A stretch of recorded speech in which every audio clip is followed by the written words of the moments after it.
Good morning, everybody. Happy Monday. Today, as I was just going to talk to you guys about fear, but I was like, ugh, I don't feel like talking to you guys about just fear and how it shows up and the 4 Fs and all that kind of stuff, which I'm pretty sure you all kind of know at this point. But fear it shows up in 4 different ways: fight and flight, which is your sympathetic nervous system. Your heart races, your heart starts beating fast, you have stuttered and stammered speech. It feels a lot like anxiety. And then there is freeze and fawn, and that's the parasympathetic nervous system, and that is all about shutting down and basically being like a deer in the headlights. And the fawning is really the people pleasing. And so I was gonna like go into depth about that today, but then I was like, I'm kind of not feeling it.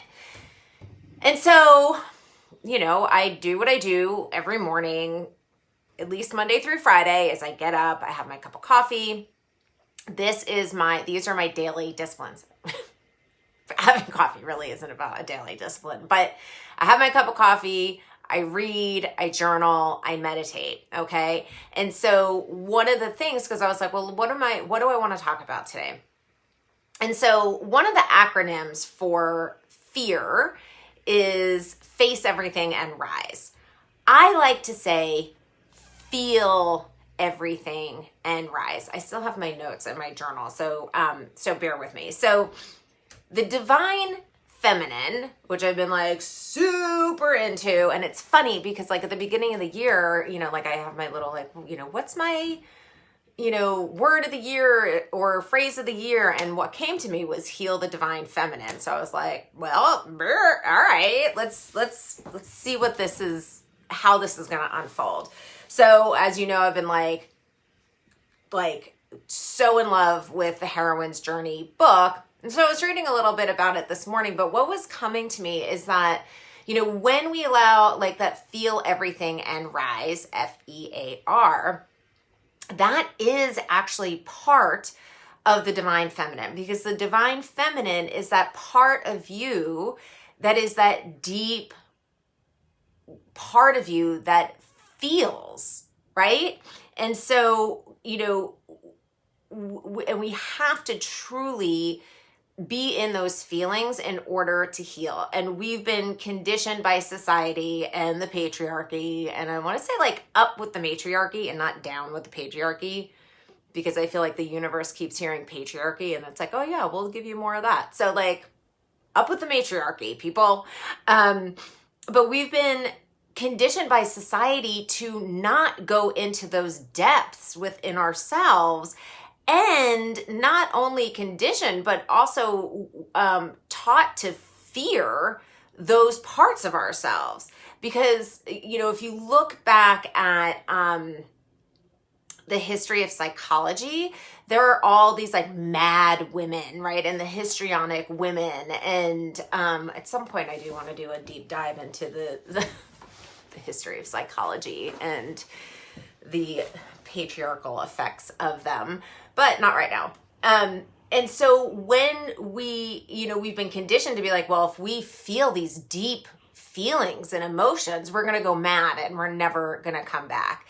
And I am here to tell you that I've gone into those depths. I have been in those depths. Like 5 years ago, I was at the deepest point, that dark night of the soul, and I came back from it. And that is what the feminine is all about. And so, not only did I go down there, but I survived, and I'm thriving. Do I want to go back there? No.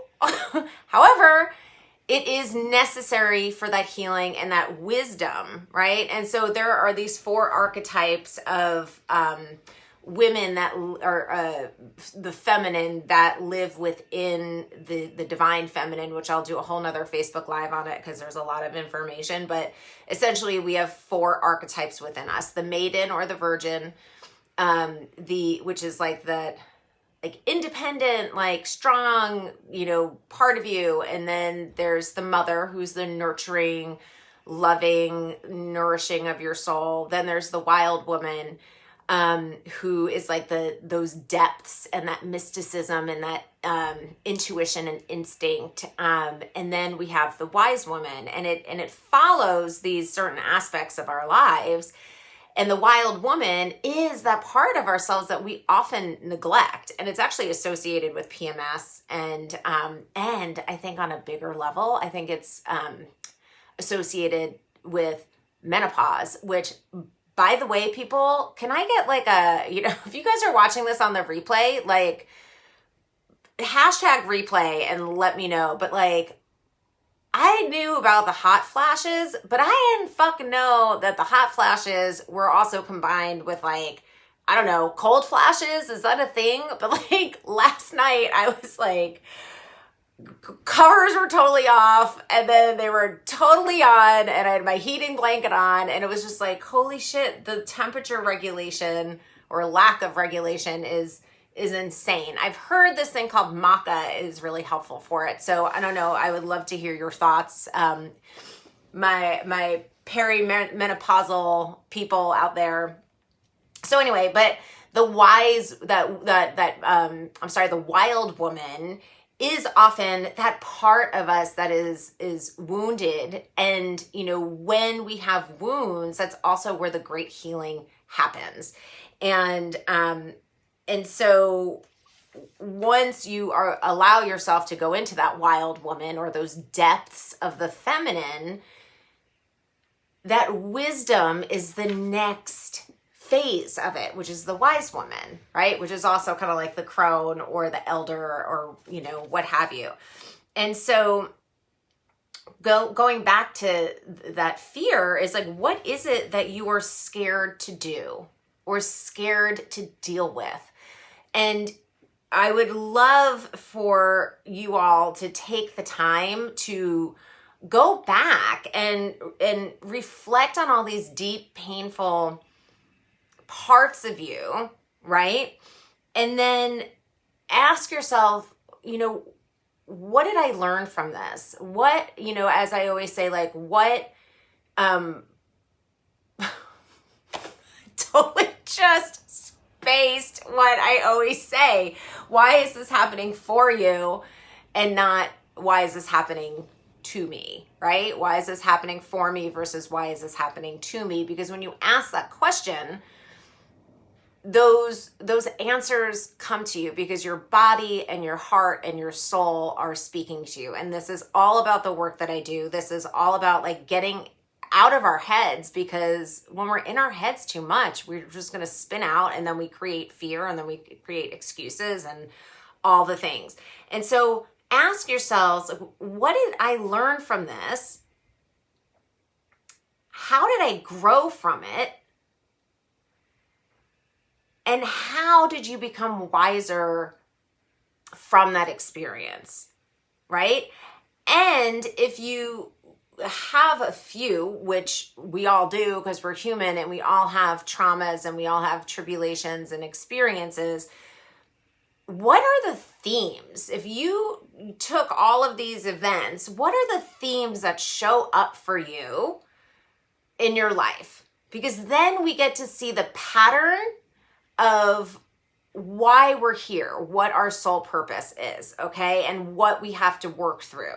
Because that divine feminine is that dark side, right? It's the moon, it's the yin, it's the night, it's that fertile void, it's that womb. And so it's part of our nature. We can't be that bright, shiny sunshine all the time, right? That's the masculine energy, which is great and amazing and brings us forward, and it's awesome. But we also have to allow ourselves to be in those dark spaces in order to heal, so that we can balance the masculine with the feminine within ourselves.